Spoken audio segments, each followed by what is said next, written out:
And a powerful earthquake has rocked parts of Asia. Myanmar's junta government has declared a state of emergency, and the Thai capital of Bangkok, where people are being evacuated from buildings, also felt a large portion of this powerful earthquake. In fact, now we want to bring in Sebastian Wolff. He was in Bangkok today when the quake hit just a few hours ago. Sebastian, we can see people moving about the city right next to you. What did it feel like, and what do things look like now where you are? Yeah, good morning to all. It was very, very crazy. It started out of nowhere. The whole building was just shaking. I was on the 20th floor and people started running, panicking, running out of the building. I personally thought it would be safer to just stay. Also, the building inside looked quite sturdy.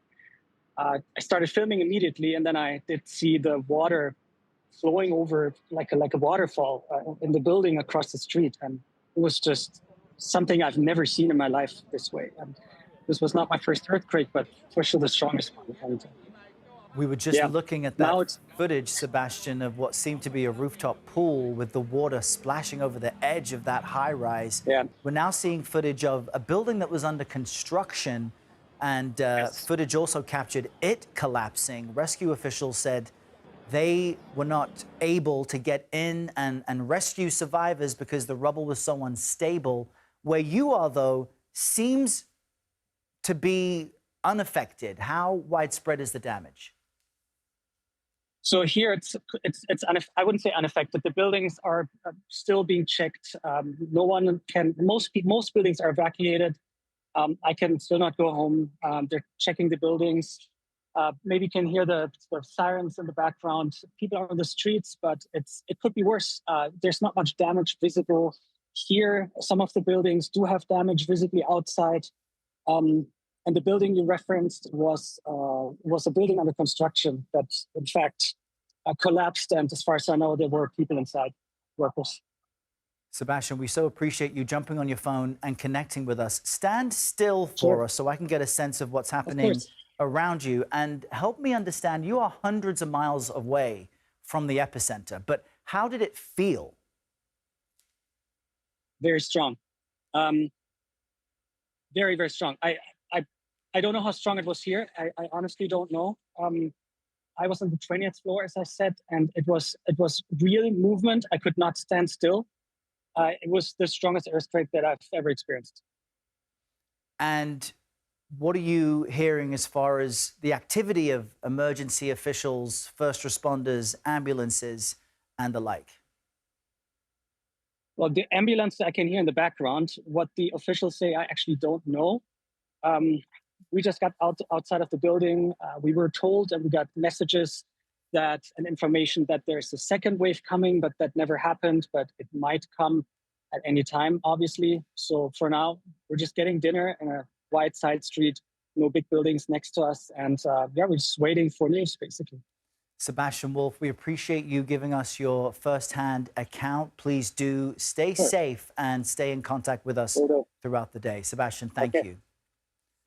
Let's cross over to CBS News foreign correspondent Anna Coren. She's following developments for us from Hong Kong. Anna, this just happened a few hours ago. What early information do we know about what happened in Myanmar and the scale of the damage there? Well, look, Errol, the reason that it was felt so strongly is because this earthquake was rather shallow, 6 miles deep. And that is why it was so violent in, obviously, Myanmar, in Mandalay, which was the epicenter of the quake, the second largest city in Myanmar, home to more than 1 million people. But it was felt all the way to neighbouring Thailand and its capital, Bangkok, which is obviously where Sebastian is. I mean, earthquakes in Bangkok are unheard of. I spoke to a friend who was there, who was on the 12th floor. He said he cannot remember the last time there was an earthquake. I have a relative also in Bangkok who said that the building shook violently for over a minute. Once again, in Bangkok, it is unheard of. Myanmar, it is prone to earthquakes, but not as far-reaching as Bangkok. And obviously the images that we have seen on social media coming out of Thailand are absolutely shocking. But, you know, in Myanmar, a state of emergency has been declared. The military junta, which took power, seized power in a coup in February 2021, you know, it is a closed society. People cannot get in there. So the fact that they are appealing for international assistance really suggests, Errol, how desperate and dire the situation is on the ground. We've seen footage of mosques and temples crumbling to the ground. The University of Mandalay was engulfed in flames shortly after the earthquake struck. And then, of course, there was that aftershock, you know, 6.4 magnitude aftershock after that 7.7, 11 minutes later. So many people, you know, obviously outside fearing more aftershocks. This can happen, you know, for days after that initial quake. But once again, as I say, the fact the military junta is appealing for international aid really suggests how bad the situation is on the ground in Myanmar. That's a very good point, Anna. And what you're describing is really a 1-2 punch for people there in Myanmar and South Asia and Southeast Asia. When might we hear or see more out of Myanmar, considering it is, because of the military junta, a relatively closed society? We're not seeing much footage of the widespread devastation just yet, but it's still early. How long do you think it might take before we really get a sense of the devastation at the epicenter?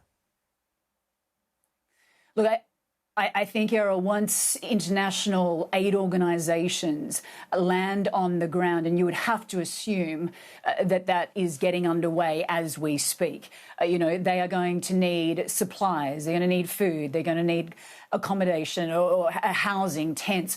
We know in Naypyidaw that the hospital there is completely full. I believe there are hundreds of people who have been brought to that hospital. And as I say, it is going to take time for international aid crews to reach the ground over the next day or so. But you would have to assume those plans are being put in place as we speak, Errol. I know that we will continue to cover this breaking story with CBS Mornings at the top of the hour and throughout the day on CBS News 24/7. Anna Coren with the latest for us from Hong Kong. Anna, thank you.